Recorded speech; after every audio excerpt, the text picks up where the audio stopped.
ওকে, মানে আচ্ছা বুঝতে পেরেছি। নিশ্চয়ই তোর গাড়ি আবার ওয়ার্কশপে পাঠিয়েছিস না?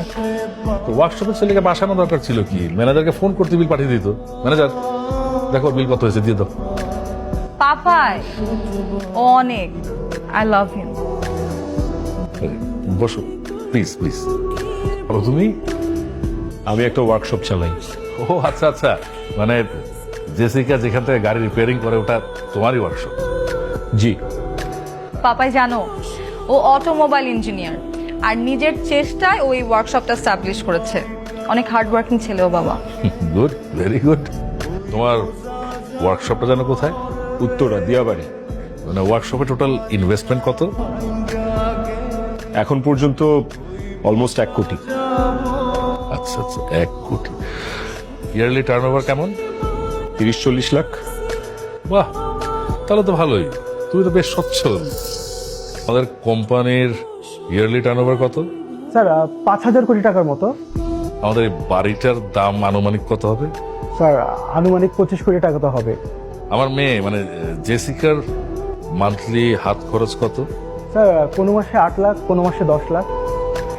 আরে তাহলে তো প্রবলেম হয়ে গেল। আমার মানে আমার মেয়ের এত টাকা হাত খরচে ছেলে এফোর্ড করবে কিভাবে? আর আমার মেয়ে তো অভাব একদম সহ্য করতে পারে না, অভাব বেশি কষ্ট পায়। আর কষ্ট পেলে সংসারে অশান্তি, অশান্তি হলে সে আবার 2 দিন পর আমার বাড়িতে চলে আসবে। আমার মেয়ে কষ্ট পাবে। ম্যানেজার তুমি তো ভালো করে জানো যে আমার মেয়ের কষ্ট আমি একদম সহ্য করতে পারি না, তাই না? একটা জিনিস কি জানো ম্যানেজার, ফকিন্নির ছেলেদের না মাথায় তুলতে হয় না। তা না হলে শমশের হায়দারের মেয়েকে বিয়ে করার স্বপ্ন দেখাটা যে কতটা ভুল সেটা তারা বুঝতে পারত। আমি আসি।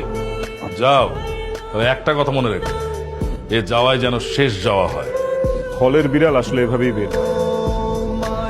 এই বাংলা সিনেমা আমার কাছে চেহারা আর ডায়লগগুলো শোনার জন্য খুব অপেক্ষা করছিলাম। এখানে আমি নিজের ইচ্ছায় আসি। আপনার মেয়ে আমাকে জোর করে নিয়ে এসেছে।